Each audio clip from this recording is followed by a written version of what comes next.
PRX. Friends beyond the binary, ladies and gentlemen, boys and girls, it's time for the podcaster who I'm looking at a button right now, and the button is an eye of an owl on a quilt that the listener sent me quite a few years ago.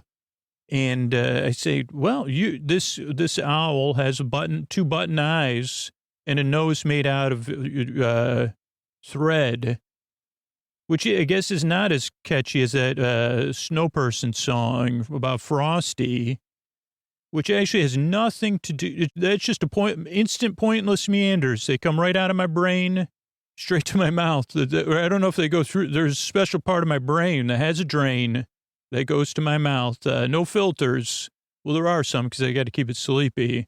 So if you're confused, you may be in the right place because it's time for Sleep With Me, the podcast that puts you to sleep. Hey, how you doing? It's Scoots here. I was wondering if you're a regular listener, if I could have your attention for a second, because I could use your help. I don't know if you listen to Sleep With Me every single night, if you listen to multiple episodes every single night, or if you listen a few times a week. But if you do, Sleep With Me is here because of the people who directly support the show or support our sponsors. And I'm just wondering, if you are one of those people, if you could become one of those people who takes that extra step to support the show. I hear from the patrons a lot. We have a new Discord we just launched. You get to be a part of that community when you sign up. But whether it's on Discord or through emails or messages I get, the patrons feel good about giving back because they count on the show night after night after night. That's one thing they feel good about. But another thing is like the patrons, and you probably recognize this too, you work really hard, right? You work hard at your job. You work hard at home, and you recognize a lot of work goes into Sleep With Me to bringing it here twice a week for free for anybody that wants to listen. And patrons take that personally. They really take a lot of pride in knowing that for every patron, there's thousands of downloads every single month for free. And they take pride in knowing that their hard work supports the hard work that goes into the show. But more than that, I think the people that support the show, the people that support the sponsors, the people that go out of their way to support the podcast and spread the word, they realize they're a part of something special, a part of something larger in the deep, dark night, a community of people who we can all relate to, right, that have suffered from that lack of sleep. And not only do they rely on the show, they know that all these other people out there rely on the show, and not everybody can support the show. And so the people that do really do make a difference. And if you're hearing this and you support the show, even if it's in a way that's not financially, thank you so much. But this is a big month. So if you're listening right now and you get a lot of help out of the show, if the podcast is there for you when you need it, this is when I could use your help. I'm planning out the next 6 to 12 months, and I could really use your help supporting the podcast that puts you to sleep.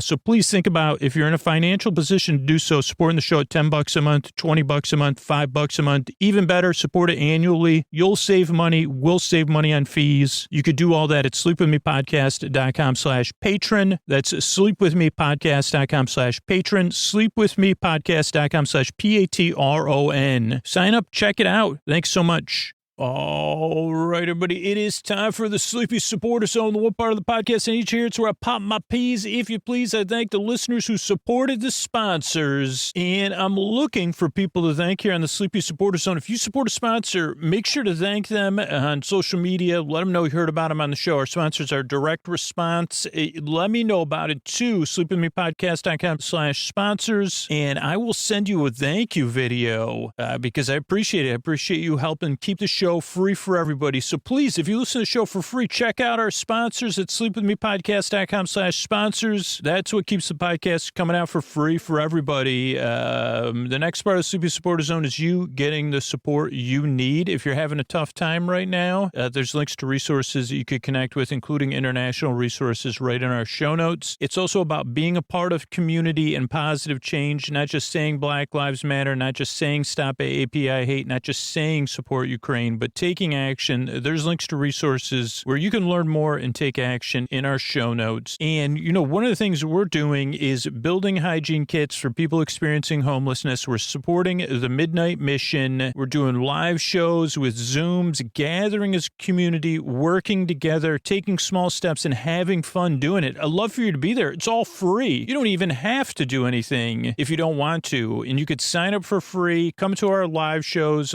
free streams, Sleep sleepwithmepodcast.com/midnight mission, sleepwithmepodcast.com/midnight mission. Every Monday, you'll get a newsletter with a video from me. Very simple, just talking about what we're doing, what we got coming up. I'd love for you to be there. I'd love to see you in person. We just had a live show. We had a bunch of people come out in person and on Zoom. It was so much fun. So be a part of it. Sleepwithmepodcast.com/midnight mission. Oh, Mystery Bart, a lot of people help out on this show. Who are they? This posty poster son sounds like a near fall. Wrote the theme song. Edits episodes. Carl W. the legend. Also edits episodes. Ashley, Kenny, Scotty, Jennifer. Runner. Eric and the team at Astound are on the website. I am the Mystery Bard. I do the lullabies, yeah. I do commissions at JonathanMann.net. I'll write a song for you. Any reason at all. You can tell me the story and I'll make it personal. You see the kindness shine straight on through when the listeners form their own Facebook group. Keith, Stacy, Sarah, Julie, and Jennifer. These are your moderators. Get support dear Scooter on Patreon. Buy the merch and support the sponsors. You can find anything you want at sleepwithmepodcast.com. And we're so proud that we could dance. Rusty Biscuit, Lois, Anna like banana. Leah does the transcripts. Thanks, Mystery Bart. Again, I'd love to see you for free in person. You want more Sleep With Me? You want more Scooter? You want more fun stuff? You want to be a part of something? Be a part of our community? Sleepwithmepodcast.com/midnight mission. Please join us there. Sleepwithmepodcast.com/midnight mission. What do you say we slow it down and get on with the show? Hey, are you up all night tossing, turning, mind racing, trouble getting to sleep, trouble staying asleep? Well, welcome. This is Sleep With Me, the podcast that puts you to sleep. We do it with a bedtime story. All you need to do is get in bed, turn out the lights, and press play. And I'm going to do the rest. What I'm going to attempt to do is create a safe place where you could set aside whatever is keeping you awake, whether it's thoughts, things you're thinking about, things on your mind. So thoughts, thinking stuff, So thoughts, past, present, future thoughts, thoughts about your feelings, anything you're feeling physically or whatever, changes in time, temperature, routine, situations. You're visiting someone, someone's visiting you, you're going somewhere, preparation. Don't do any preparation in bed. There's another one. I don't think I've mentioned that one before. Be prepared for bedtime, but don't prepare during bedtime. Bedtime prep is best unkept, unless you're preparing during the day for bedtime later. When Scoots talks about preparing for bedtime, prepare to be confused. But what I propose to do is I got this safe place set aside. I can send it to you. You can come by. You could look at it from afar. Because I'm going to send it across the deep, dark night. I'm going to use lulling, soothing, creaky, dulcet tones, pointless meanders, superfluous tangents. And what that means is I'm going to get mixed up. I'm going to go off topic. I'm going to get confused. I'm going to repeat myself. I'm going to talk about something else. Then I'll forget what I was talking about. Then I'll go back and try to remember, and then I'll forget again. And probably do other stuff, all to try to take your mind off stuff and keep you company so you could fall asleep. And now if you're new, I'm glad you're here. So glad you're here. Welcome. And if you're a regular listener, holy mackerel, thanks for putting me in your ears once again, or near your room, or across the room, or in the other room, or under the thing, or within the drawer. I don't know. I wonder what I sound like from within a nightstand. That'll be another one of my autobiographies. From within the nightstand. Joy inside a nightstand. It's my collection of me trying to figure out what sonnets are. It's not a collection of sonnets. It's a collection of attempted sonnets, as they told me at the Great Sonnet Institute and they said, these aren't sonnets. And I said, okay, there are attempts at sonnets. And they said, did you take any, and I said, did you get my letter? And they said, no. And I said, oh, okay. Well, how about this? I was going to send you a letter, but it'd probably be more confusing if I tell you. But I was going to write our sonnet. Here's the thing. Are sonnets anything like poems? And then I think what they did was they collectively wrote me. It was like a 14-hour thing where they made me sit down about their exasperation with me. And after they were done, I tell you what, I felt like crawling into a nightstand. But when I did, metaphorically, no, not metaphorically, I pretended I crawled in a nightstand. I was filled with some sort of joy. This is the opening of my new novel, Joy Within a Nightstand. It's a novel within a sonnet. Also, they said that's impossible. Never tell me what's impossible, because I may follow. There may be occasions when you tell me that I follow through on things. And I said, I'm pretty sure there's like 3 or 4 Kurt Vonnegut novels that were novels within sonnets. But I said, yeah, it's when I crawled in that nightstand, I found joy. It was a joy. It was birthed out of a star named, it came out of a Big Bang. No, none of that works, but something about spite, but it probably shouldn't, because joy really can't come from spite. It probably can. Yeah. Well, I'll prove it. Maybe more time in the nightstand. That's my second one. And they said, you're doing a derivative book about not sonnet attempts you're making from within a nightstand. And I said, I am now. The way you use that tone with me, of course I can't say no anymore. And then they tried to explain to me that the Great Sonnet Institute only exists in my imagination. And I said, that must be very frustrating for you then. That's really, I really do pity you now. I said, so you're a collection of sonnet experts and fans. He said, I don't know what you did in your other lives to end up in my imagination, but holy cow. So I'll tell you what, when I'm on my knees tonight talking to my HP, I'm going to put extra words in for all of you.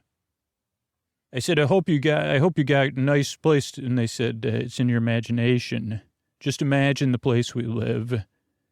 And I said, are you saying that hopefully? Because I can make it pretty nice, like bunk beds and nightstands. But, super okay, I'll work on it. Oh, sorry about that. That was a superfluous tangent and a pointless metaphor, or whatever the other thing I use is. I was going to say I'm so glad you're back if you're a regular listener, and I'm glad you're here if you're new, because this is a podcast to keep you company while you fall asleep. Now, if you're new, a couple things to know. This show is very different. It's a podcast you don't really listen to. I think you just caught that. Like, it almost makes sense. Like, if you're part of it does make sense. If I was going to attempt to make a sonnet, that would be a sonnet attempt. You see, and then tomorrow at breakfast, hopefully you say, what was that podcast you were listening to? Was he trying to reach supersonic speed on a sleep podcast? I thought he said something about sonic attempts. And you say, I don't know. I think he was talking about those gold rings on Sonic the Hedgehog. And something about Somerset, that writer whose name he can't pronounce. But he could have been talking about sonnets. I don't know. Maybe he was talking about Sonic, the place you go to get cherry limeade. But I slept so good.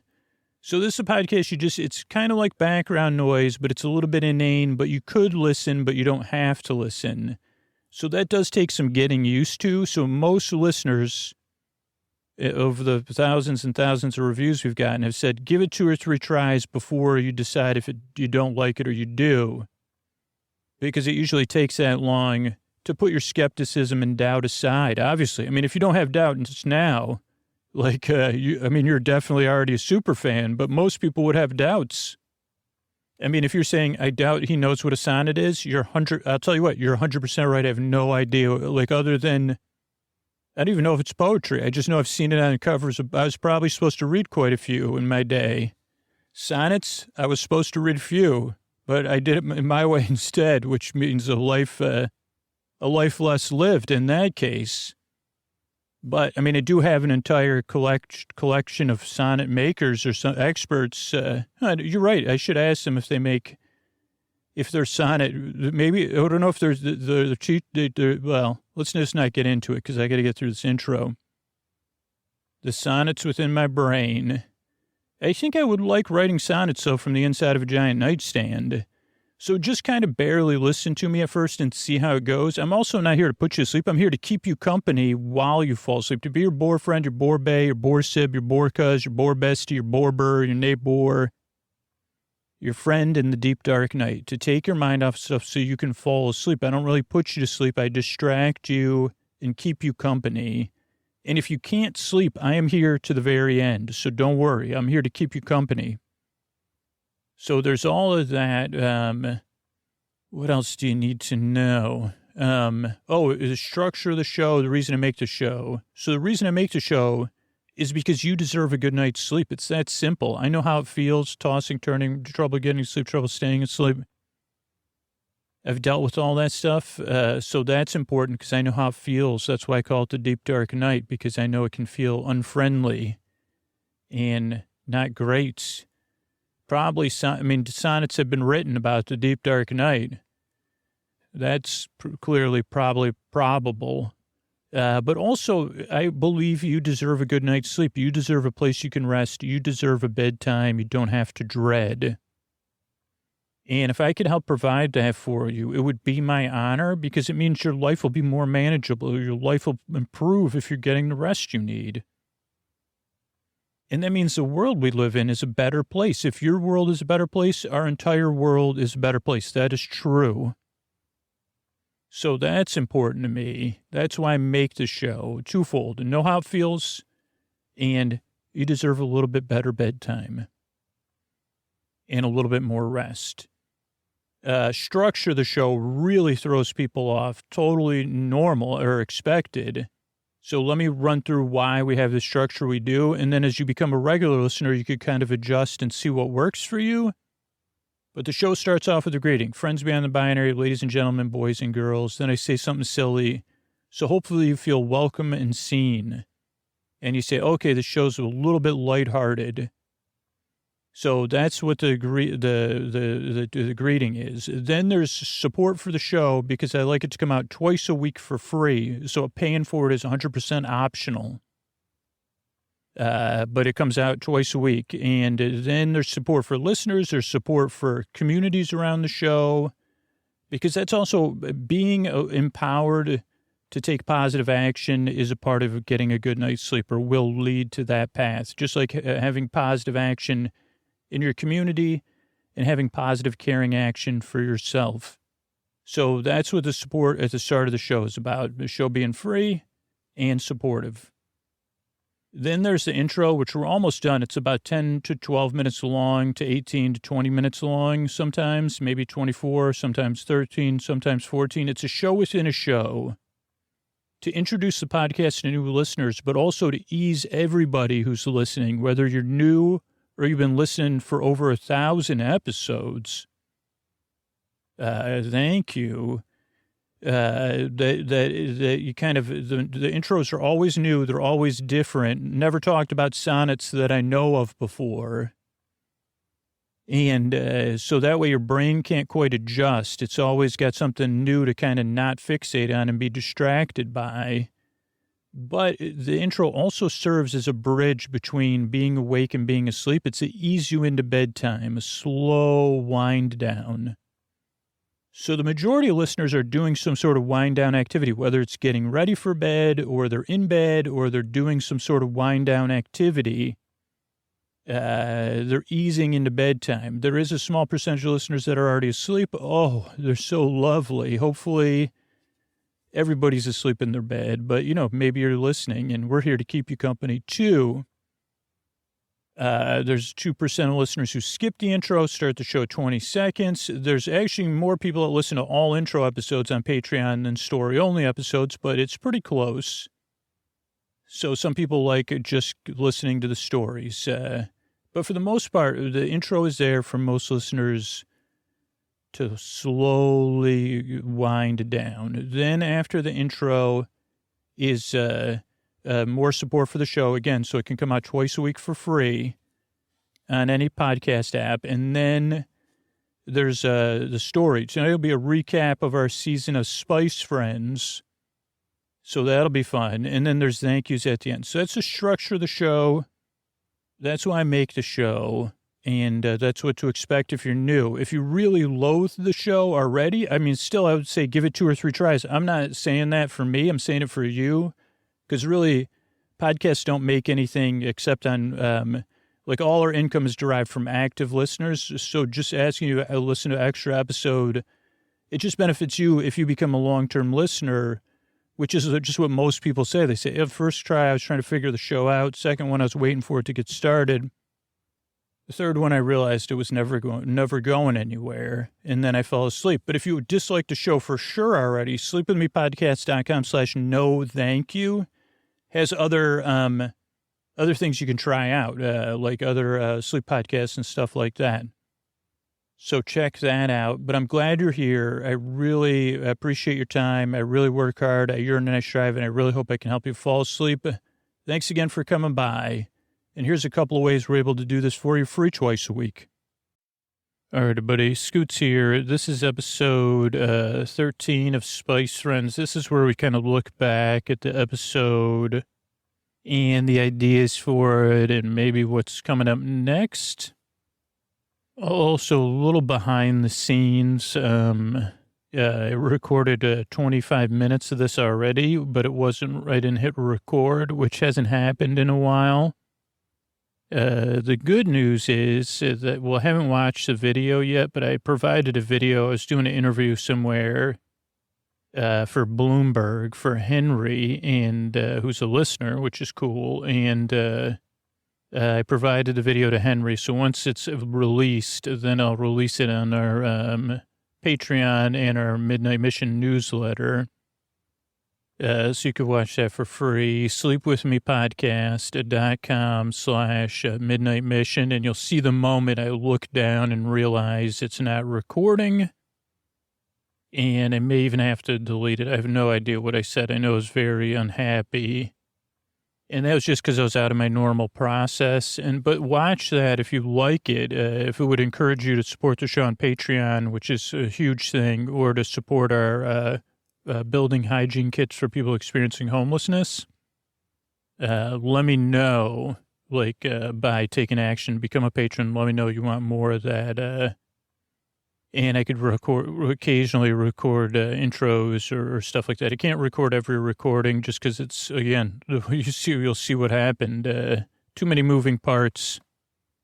Also, I don't want to take away from any of the magic. So we're talking about Spice Friends, episode 13, where it came from, how it came to be, what was it like, what did I think of the series, how did it turn out, all those things. And so it's interesting because this one really formed a lot different than other Sleep With Me series. In that, not like it, well, some things that became, I guess, an amalgamation is the right way to describe it, of different ideas I've had over the past 12 years, but so pre-sobriety, pre-podcast even. So these ideas, and I can picture where I was, like, different times, thinking about some of these original ideas that ended up becoming parts of Spice Friends. So let's talk about that, and we'll talk about the characters. So Genesis, or the log line, I don't know what the log line is. Spice Friends is a mashup of something like Care Bears, what's it, My Little Pony, Smurfs, and the famous Godzilla movies, which have been a huge influence in my life. And that's what got us there when I just said to myself, what if there was a world where, a world like the world of Godzilla movies, and there was a world with Care Bears, My Little Pony. Like, what if those worlds, that was one world? That to me is where then I said, okay, yes. But it took a lot to get to that, to that what if. And there's kind of 3 pools of what ifs. And let's start with HBO. Let's start with HBO Max and Godzilla movies as a general thing. And so that was one idea. It was, I've always loved Godzilla movies. I used to watch them on WPIX as a kid. And they are an influence of Spice Friends. And Spice Friends is a parody of, it's not a direct, it's not related to it in any other way other than influence and satire parody. So when I was a kid, I used to watch WPIX would have Godzilla movies, sometimes as marathons and sometimes just on an afternoon, just like afternoon serial. WPIX was a New York superstation, they called them. This is pre-WB and pre-UPN, which a lot of this isn't going to make sense to those of you younger in the audience, but... So whatever, Godzilla movies had a big place in my life. Now, once we entered the streaming era, or even the DVD era, I don't know what it was like on Netflix when you would order the DVDs. I never thought to say DVDs. And I know the Criterion Collection had a Godzilla collection. But at some point when HBO Max became was trying to go during the pandemic, I think, become one of the main streaming services, one of their big gets, in my opinion, was a majority, at least, of the Godzilla collection, especially the early era films. And so that was one of my things, like, especially I work a lot on Sunday, like on the podcast. Like Sunday is one of my biggest work days on the podcast. And I've thought about changing that, getting a life, those kind of things. But the reality is that on Sunday, my daughter's with her mom, and there's not a lot of email coming in or people that need to have a Zoom meeting or a phone call for the podcast. And so that means the day has a different rhythm to it. And there's something just about that it's a Sunday. Like I feel a little bit more relaxed. So it's just like it's not leisurely. But it's like it's a different kind of feel to the workday. And something I would never do, weirdly enough, I don't work from home every day anymore, but when I used to work from home every single day, I wouldn't do it during the week, but on Sunday I will usually play a Godzilla movie in the background once HBO Max had them while I was doing other work, mostly prepping release stuff, because there's a lot that goes into getting an episode ready to come out on Sunday that I do normally on Sunday. There's a lot of work that's got to go into the last stages of the podcast. And it always ends up, it's like day of kind of stuff. And if it's not day of, sometimes then, I don't know, it doesn't want to be, I don't want it to be part of my process. It's not like I'm going up to the last minute. But the times I get everything ready, I still need to double check everything at some point on Sunday to make sure everything's coming out the way it's supposed to and everything, all the stuff is correct. Because the reality is some people say, well, your standards are this. It's there's a lot of commitments to be able for the podcast to exist and be sustainable, and partners who are accountable for. And so making sure everything's in. Sleep With Me listeners, the majority of them have very high standards. So double checking everything before it's released is an important part of it. But there's a lot that leads up to it. But it's like work. It's not rote work, but it is like it's different than writing or something where I can kind of just be playing a Godzilla movie in the background. So I started doing that. And I said, oh, I forgot how much I loved. There was a lot of Godzilla movies I hadn't seen. And I was struck by... and I don't know the eras. I'm not a Godzilla historian, but just the early eras of the films, how bonkers some of them are, and in a good way, in my opinion, in a good way, and how many plots. There's like a lot of times there's a love story plot, there's an espionage plot, there's like some other group that has resentment with Earth plots. Usually those they have interesting belief systems, and it really is interesting. And it's fun to watch. And I don't know, I really enjoy it. And you learn a lot about storytelling and going for it. And sometimes there's kids and I don't know, so I just really love Godzilla movies. And so I was watching them for pleasure mostly. I mean, maybe his research would be like, could I ever do something with giant kaiju? But most of it was just for fun. But, the question was already in my mind. And so I was watching those, working on the podcast. So that's one part. The second part was over the history. I don't know what year it was. I had even an intro about it. But I did have this idea of the Spice Friends, which is not what it ended up looking like. But I think it came from an intro where I talked about being a Spice Girl. I would be cinnamon spice, and like different, like it's like, oh, could I do something like that? So again, it was another idea. Could we do something that's like the Care Bears or My Little Pony or something like that? The Smurfs would have been an earlier version. Because those are all like Huggy Bear or what, I don't know what the names are, like I don't know. I think there's like a rainbow Irish bear for the Care Bears. I don't know what that does. But there's like Rainy Day Bear or I don't know. I don't know any of those. Actually, I don't know anything. I mean, I watched some Care Bears, some of the newer ones. But it seemed like they were existing. Those ones that I watched were very similar to Smurfs in the sense of like, okay, so you have these bears and they have different antagonists. And each episode is somewhat of a procedural, like working against, whatever, something's going on. And the problem's got to be fixed. Or something like somebody's planning a birthday party for Foo Bear. And then ZZ Bear realizes that it's a 2-page invitation, but ZZ Bear only saw 1 page in the invitation and didn't think they were invited because it was an alphabetized invitation. So then ZZ Bear goes, whatever, and then the antagonist and something happens. And but it all works out in the end. And now in the one I was watching, there was never human beings involved. But for me, I was like, oh, would the Spice Friends be helping the humans? Would it be? Then I was like, I don't want to do Spice Girls because that already is a thing.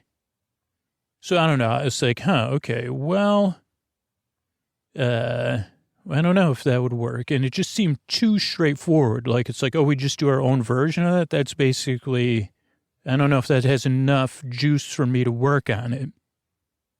Like just doing a reboot of or reimagining of something that already exists kind of feels flat to me. Too flat to put people to sleep or too flat to put in all the work it takes to make 12 episodes, which is a tremendous amount of, it's just a tremendous amount of stuff to make 12 episodes or even 10 or even 8. So I said, okay, well, I like that idea. Spice Friends, that's kind of catchy. There's a lot of spices. And yeah, like, and then I kept realizing that a lot of them, they exist in their own, like the Smurfs lived in the Smurfs world. I thought the Care Bears originally were supposed to come to Earth and help kids, but in the new, like I said, in the new Care Bears, they didn't. I can't remember. Gummy Bears was another one on Disney Channel or something, but I don't remember if they helped. I think that was a direct copy of Smurfs, but just smaller cast. And other than being called derpy, I don't really know anything and saying, oh, that's majority, that's my type. Like, even though people call me derp, like I said, derpy's my type. Like, that's all I know about My Little Pony, really. And so that's the limits of my knowledge is, so I said, okay, but I could do more research. Like I said, I watched some Care Bears. I think that was already, maybe that was when I was like, okay, so we're making Lady Witchbird. I still didn't know what we were going to make next. And I'd had one or two other ideas. And I think I had one other one that I forgot, but I said, okay, well, none of those ideas are quite gelled yet. The other idea I had, it again was I still don't have a way to make it where it's like, okay, I'm just not feeling it. It's not a sleep with me thing. It's a different story. It's not a sleep with me story. And I do prefer the rhythm of second or third season, new series, second or third season. That's just a rhythm I like working with because it keeps creating new material, which is fun. And then we get to return to a series where, I have a relationship with the characters. Like the first season is kind of me getting to know the characters and their worlds and stuff like that. So whatever, I had that idea. So there's two things that this was closer to the release. So when I'm still writing Lady Witchbeard, those two things are happening in my mind in some place. But I don't have a development time because I'm working at, like, all my time is used by the podcast. So those are just ideas that I have written down. Okay, I don't know what to do, but we got to, okay. And it's also about trusting the process, which is never easy. I talk about in these episodes that something will come together and we'll get it done. Now, the third element of Spice Friends, which I would have had no idea sitting here in April of 2022, where we are, that like the pop culture part of it would have become it just in disbelief. And when you hear the history of it, you'll be in disbelief, I think, too. And it wasn't just one thing in 2022 that happened in March or April, but it was like different things over the past, including a number one hit, Meet Me at the Spot or whatever, which that song I love. And I think there's another hit right now, or I know there is. But so, okay, what was I saying? So, okay, so at some point well before Sleep With Me, again, I was a lover of Godzilla movies. I was a frustrated, I was trying to write screenplays to break in, trying to write YouTube stuff to break in, whatever that means. Like, I don't even live in Hollywood. I didn't even, it was like more of like a hobby and wanting to make stuff. And I was trying, but I also had an alcohol problem or drinking problem, whatever you want to call it. And so I don't know how, like, it was somewhat delusional, but at least I was trying. And this is over, whatever, in my 30s. I don't know. And one of the ideas I had in my, like, back then was, and this was before, I don't know, at some point I can remember pitching one guy and the idea to draw it for me. And he was not, or like, just didn't work out. But I had this idea. And I was going to write it, and then I was like, I'm just going to write it and release it. And I'm going to try to release it as like a free comic because I knew it was like based on IP I didn't own, and like from a company that really goes after people. But I had this idea that I called President Will Smith versus Godzilla, which I'm just saying is an idea. I'm not saying it's anything to do with anything else. And the basic concept was that, like, the original concept, which was different than what happened on Spice Friends, but not that different. And so this is like at least 10 to 12 years ago, probably maybe even 15 years ago.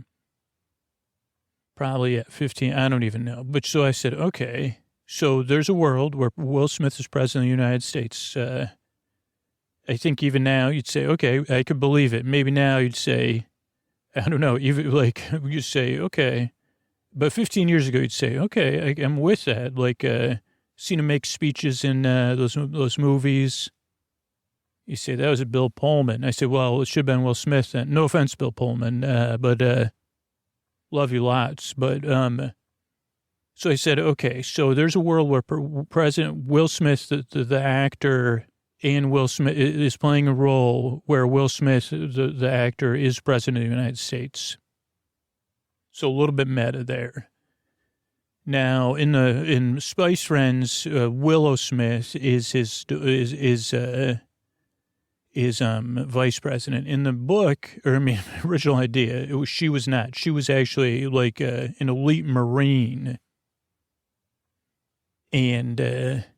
So just like, because she was part of the B plot in the comic book, and, but she still had a role. But so, like, basically the idea, which kind of played out, the comic was, the main points of the comic were, Will Smith was president of the United States. We'd had a time without Godzilla. Then Godzilla appeared. Again, I'm just telling a story, like, this is not I could always edit out and say a big lizard, big forest friend that was famous returned to the world or became out of, whatever. I mean, just like in the other movies, now they live on an island. I don't know. There's some sort of like it's a portal to another world, whatever it is. Godzilla comes out, or the big kaiju, and comes to the United States. Now, they already had a fail-safe plan in place. And unfortunately for President Smith, like the kaiju lands in California, comes up on California, and President Smith's asked to make a split-second decision, which, kind of similar to Spice Friends, means that in order to save the rest of the United States, which is his role as president, or the majority of the United States and the world, he has to enact this plan, which, I mean, the Sleep With Me podcast, separates California from and sends it off ideally with the kaiju into the big farm. Now, the part, like the underlying thing was that, like only Willow, who was stationed somewhere being a Marine, everybody else was in California. So President Smith's having to make this decision that has emotional stakes. And so he has to make this decision, which is never, no one would want to make, whatever, but he has to. So, but it also becomes like a fuel for the story because now it's personal, right? And of course it doesn't work. I mean, part of it works, unfortunately, but Godzilla or the kaiju returns, later in the comic book. And then, of course, what happens is, and of course, that's the only reason it would make any sense anyway, because you see, you're president of the United States, you can't possibly do this. But they say, well, who else would? Is that there's some sort of, whatever, ray or serum that allows President Smith to turn into a giant kaiju.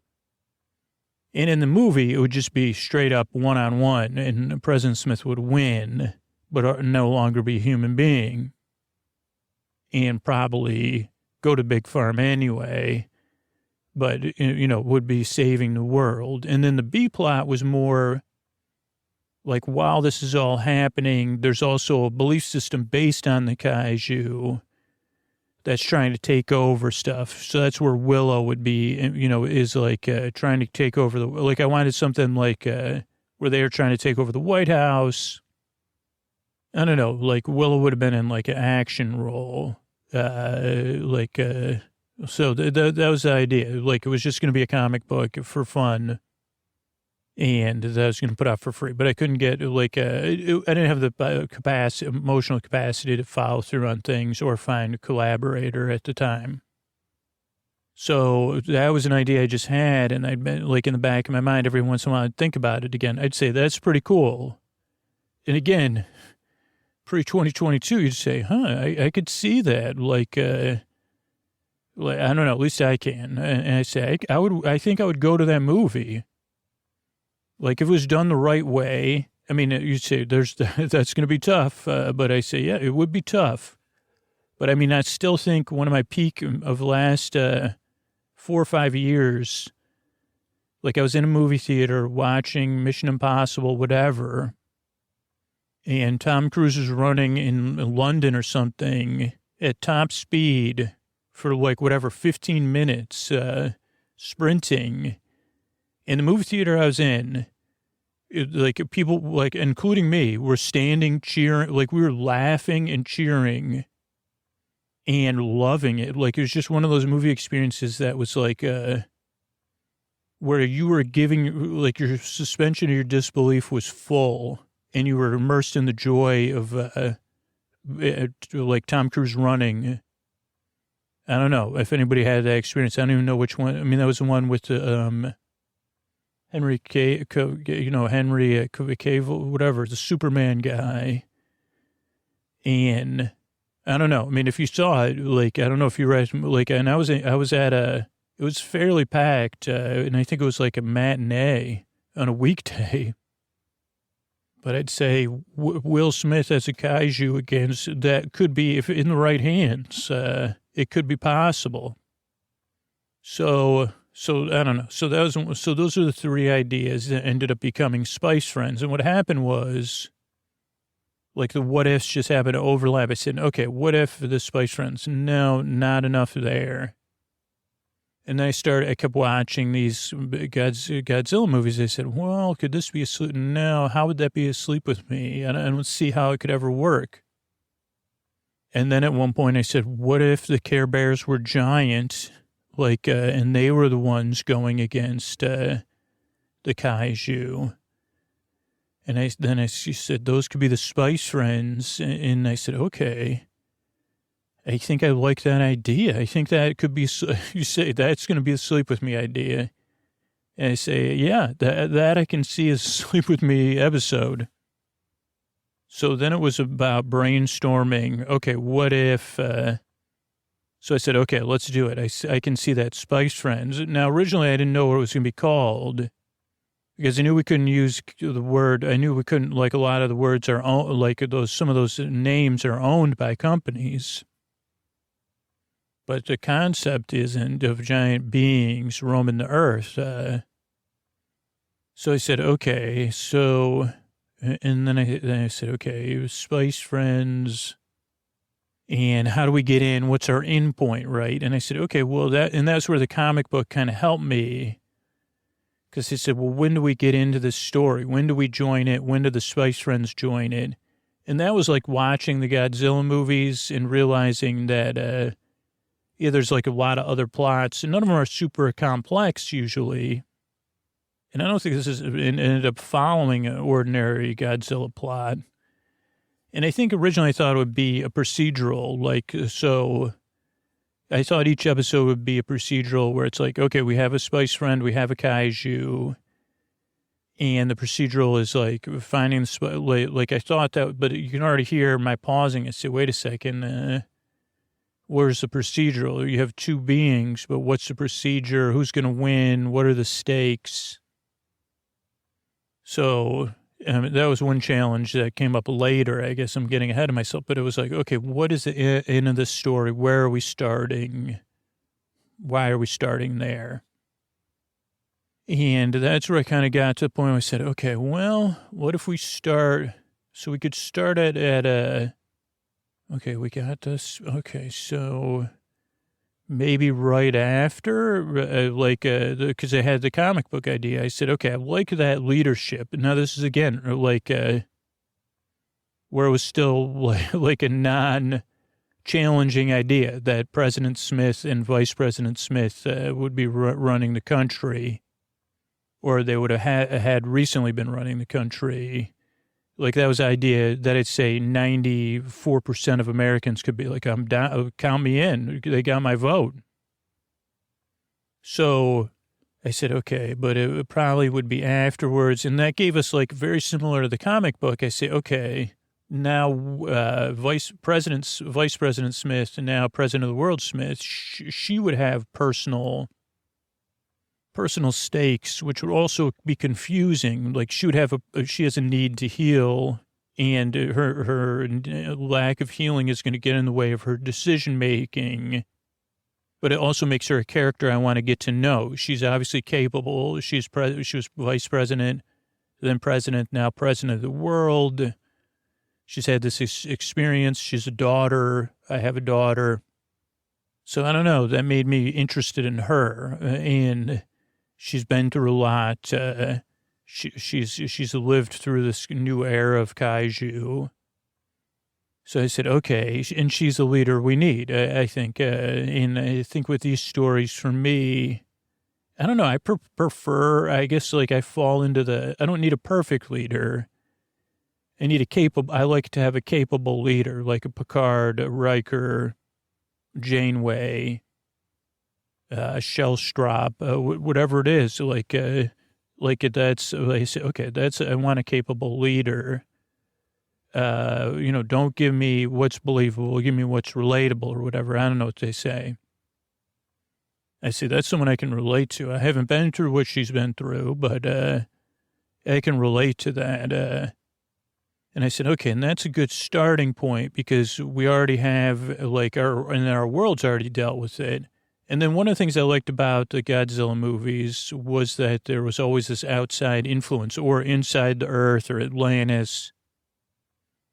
And I wanted to sleep with me, but I think sometimes in the movies you can't tell if they're an antagonist or good or like what their intentions are. And I felt like that added a layer for me of suspense, but conflict that could be explored through the season, but also of like capability. Like how would we be, on Earth here, be capable of dealing with this? And I don't know, like otherworldliness. And also it just helps make it like, I don't know, just fit with like where I needed the story to be. Okay, so we're living in a world where it's calm now, but there's a ticking clock. I said, okay, so that's kind of where some of the ideas came from, I think, when I was trying to figure out how do we get into the story in a way like where we're joining it, the story starting at the right time for us to join the story. The story's been going on, but we're going into the story at the right time. And I said, okay, when the clock's about to run out. And then I also like, I don't know, just for me, these are just elements of stories I like, and that makes it easier for me to tell. I say, okay, so they're waiting. We have a capable leader waiting. She does not have all the information she needs. In fact, she has very little.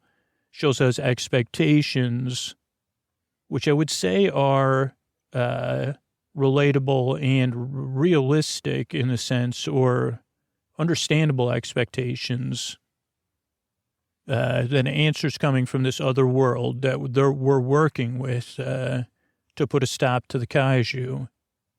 And then you have a figure coming in with the answer. And of course you're saying, okay, is it a serum? Is it a ray? Those are what you would expect from the movies.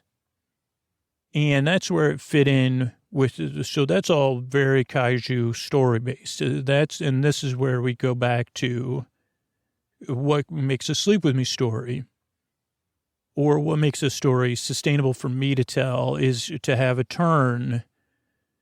And for Sleep With Me stories, it's a turn into the story swamp and a bit of a morass. So you want more ass? You got it. You're in the right place. We got more ass for you here at Sleep With Me. More us, whatever you say, wherever you say it. And I said, okay, so it could turn into story swamp there, because it would be too easy if someone came back and they said, okay, just take a cinnamon stick, put it in the serum, problem solved. That's not even how Godzilla movies work, which is frustrating in the modern era for people, or at least when I've seen the movies, even for me, say, well, when Godzilla didn't even start getting in the movie till like 45 minutes in there.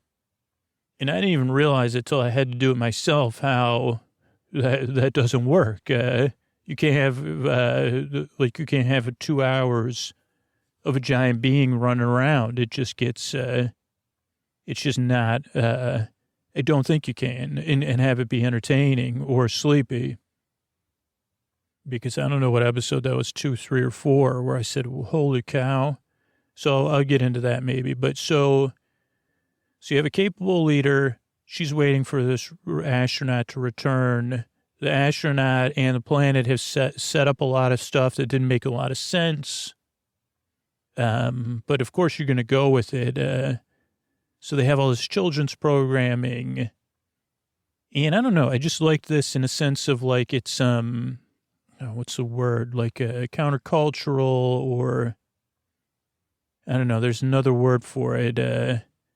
But the idea of like saving the world through children's programming, like that. And I don't know if we were able to fully deliver on this concept, because the story just went like it just became a matter of those two characters were too powerful, that they kind of took over the story. I mean, I don't think that's a bad thing. But the story just ended up going with them, which happens a lot with these twofers. And I didn't want to make it so, I don't know, because of all the things, this is wild to say, but it was like a very grounded story in those two characters. So as surreal as some of the stuff that happened was, it had to have an element of groundedness where something else, or I don't know, that's just where I'm trying to detach in the next series from that limitation and move into, stay in a surreal place where anything can happen. But for as wild as Spice Friends was, like there was a lot of underlying rules, which may or may not be apparent, understandably. But so they're waiting for this savior-type figure to come with all the answers. Also, I was able to pay off how I wanted to pay it off later with the astronaut's backstory. I don't think I even knew that at the time. But so the astronaut arrives and says, oh, yeah, here's how we fix it, is through children's programming, teaching children to express themselves through the joy of song and dance. And they say, what do you mean? I do want to jump to the underlying historical significance of these kaiju, and their significance in the story was that they appeared, and people thought their appearance related to fission or fusion used in an offensive way. But really, I mean, if their myth and in Spice Friends was that, no, it's tied to the emotions of that, not the history or the existence of fission or fusion used in an offensive way, but our deep-seated feelings about that, because that's just my generation, whatever. Like, I grew up in, or, I was like, I guess, I don't know, I grew up in the 80s and 90s, right? And, as things went from the Soviet Union to Soviet Republic, where during the Cold War, where they said, oh boy, this is how much stuff we all have. And so, that's something you deeply repress, or you just use cognitive dissonance to escape from and say, oh yeah, it doesn't make a difference. But there's got to be, I mean, come on, we're not going to, Freud, we don't need Freud or Jung over here to say, okay, there's got to be some cost to that. And maybe it's costs we all share. But in Spice Friends, the cost is that these beings exist. They're manifestation, or they feed on our feelings about that. Like, you can't hide from those feelings in the story. And also that there's this obscure idea of manifestation, but it's not that different than portaling, right? Because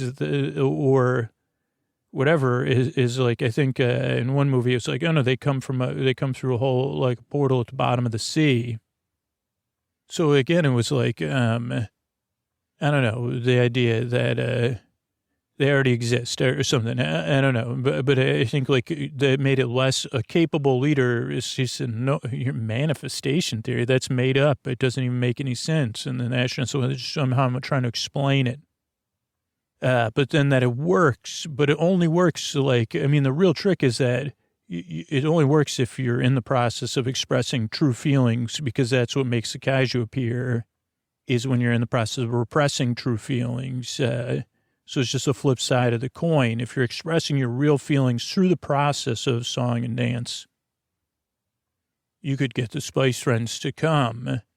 But it's just such an easy thing to forget. I mean, and again, a lot of this just is about me. I can only write from where I am. So it's just ideas that I'm thinking about or whatever. It's like, oh, okay, so it's a process. But it's a process I'm going to forget about tomorrow. And then I'll reluctantly be like, you got to be kidding me. I got to do this again to express myself or get in touch with my feelings or journal or meditate. I don't want to. That's annoying. And so I guess each episode, instead of being a procedural, was almost every episode was some aspect of someone or some process getting in the way of the process, or a need for the results most of the time. A need for results getting in the way of that. This is a process-based thing. If you want the Spice Friends, you can't just get the Spice Friends. And then also all these unintended consequences and all these collisions of humanity, or later on, Ziparians, just being natural, real, just, well, how do we behave? Again, another process-based thing, imperfectly.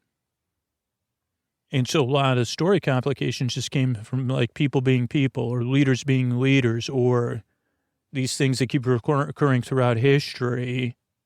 And I think that was able to be fun, because otherwise, the problem with a capable leader is that as she becomes more and more capable, and then as she developed a kind of working relationship with the astronaut, was that, like, then the story becomes too boring again. If each episode she became more and more capable, like, she would have had stuff solved by episode 4 or 5. Oh, and that goes into the kind of thing of, like, the procedural. So I like, had a procedural one. I don't know which episode it was. Maybe it was a cinnamon spice one where I was like, okay, I thought the cinnamon spice dance off would take, like, somewhere between 12 and 22 minutes.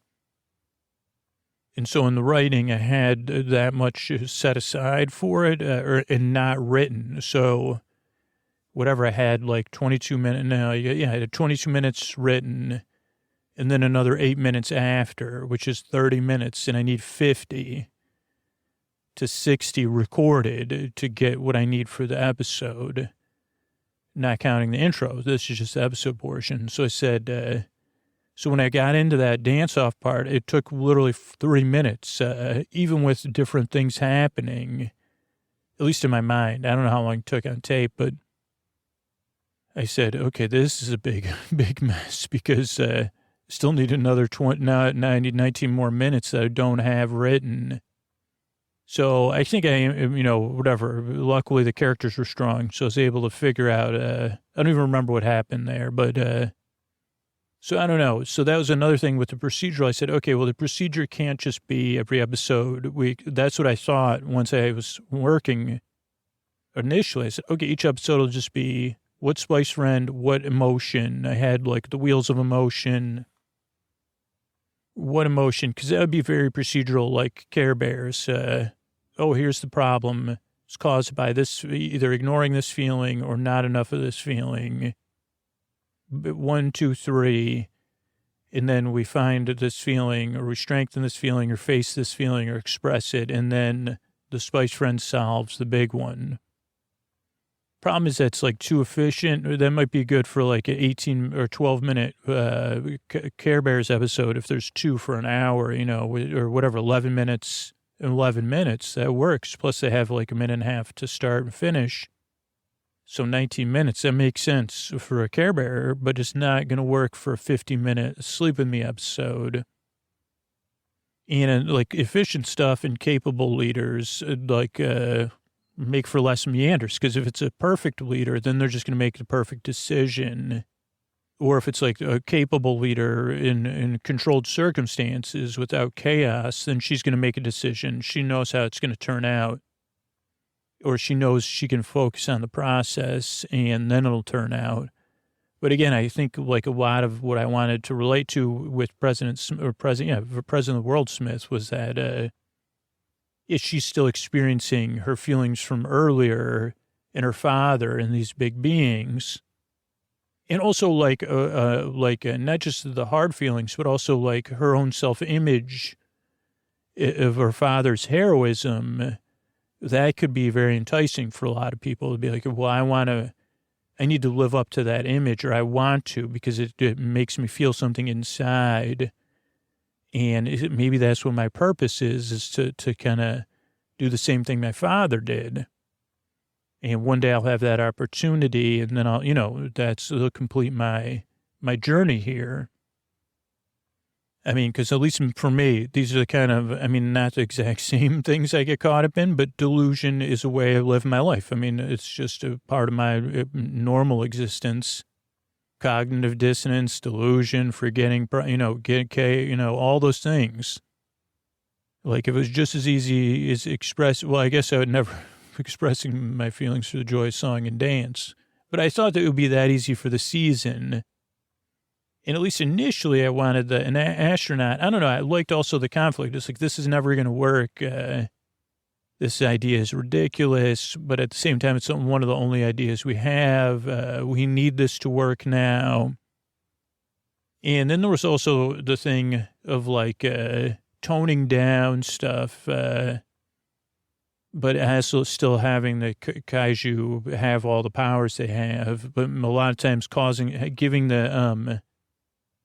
relating the stakes more to the actions of human beings or Ziparians versus the big ones, but also saying, like, well, what would we do? What would it be like in a world where these big ones run around? If it was a real world, not a fictional world. I don't know, as fictional as my worlds are, I say, what would it be like if it happened today, here, and then 10 years from now we still had them? What would our world be like? Really, not in idealized fiction. I say, that's interesting. I don't know. At least that's interesting to me. So then I was like, okay, I don't know. So then I just got to things just kept turning away, but then some stuff became obvious, right? Like that, a lot of times, especially in Sleep With Me stories, the capable leader's leadership is rejected because they're asking us to set aside something, and we don't want to set aside it. At least that, and that's my experience with my own life. Or we have our other underlying values or stuff is, say, no, I'm not into that. I don't want to take on that. I'd prefer to have like a soda and go to bed. So that stuff was going on. And then, kind of just went from there. It wasn't what I expected, but it ended up more and more that the president and Astro, they kind of took the show, that it never really settled on the self-awareness and intelligence of the Spice Friends or the Kaiju until later, that it was like, that maybe it was just like that they were self-aware and they did have consciousness. It's just like impossible for them to communicate with us because I don't know, that there was also that barrier. And then Zipper was really like something taken from some of those movies that I saw. It's like, okay, here's this other world. They're totally different than us, but at the same time, they have feelings. But they also have stakes, and they have stakes dealing with the kaiju. And then, did their idea of like being like Earth-focused, kind of answered some questions that I kind of felt like were some gaps in the story. Maybe there was a little bit of the dome, the end of the movie. I didn't see the TV miniseries, but the book, The Dome, in there, but a little bit different because I think those felt like teenagers in the dome. And I don't know, like I was curious about Zipper, but I didn't fully, that wasn't a main character in the story. It was a main device and influence.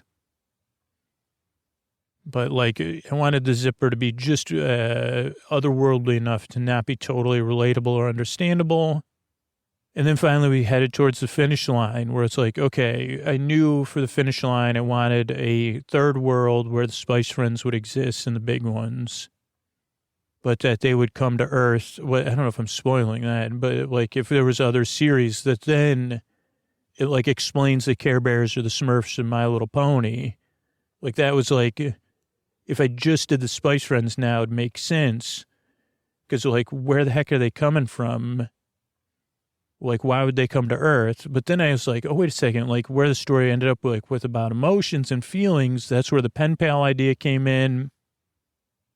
And the clouded delusion, kind of like, it's like, okay, this is like taking place in a Sleep With Me world, probably earlier timeline of the same world. Like a lot of the Sleep With Me, like it's like a version of our world. Like, and I said, okay, yeah, that all fits.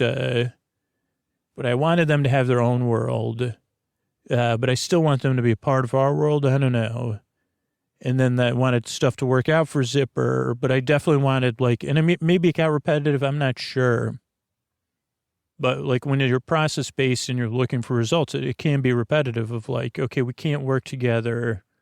I definitely wanted the idea that like we could have solved things, but there's no way we're going to compromise. And I relate to it. I don't think I'm not being judgmental about Earth, but it's like, we're not going to give up this sacrifice for another planet. Like if some other planet was like, hey, we'll work stuff out with you if you never eat oatmeal again, your whole world, you got to stop growing it, stop eating it, no more oatmeal for Earth. And that's our compromise with you. And then we won't build a freeway through Earth or whatever. Like Earth would be, I mean, I think I would probably agree. I'd be like, no way, like work out another solution then. And they'd be like, no, that's the only solution. Every Earthling has to agree to never eat oatmeal, never store it, whatever, thirst for it. Be like, well, that's you're asking something impossible. You must not know Earthlings then. Because we might do it, but we're never going to forget about it. So at some point, we're going to find a way to get you back for making us give up oatmeal. And I mean, a reasonable person might say, it's just oatmeal. You see, for you, but for me, it's symbolic of us giving up too much to this planet. That why you got to build a freeway here anyway? Why don't you leave us in our oatmeal alone? And so that's kind of like one of the cruxes of us trying to work stuff out with Zipper. I mean, it was a little bit less, they needed us in an unhealthy way, but they also had more power than we had. And we were having trouble listening to the president and Astro.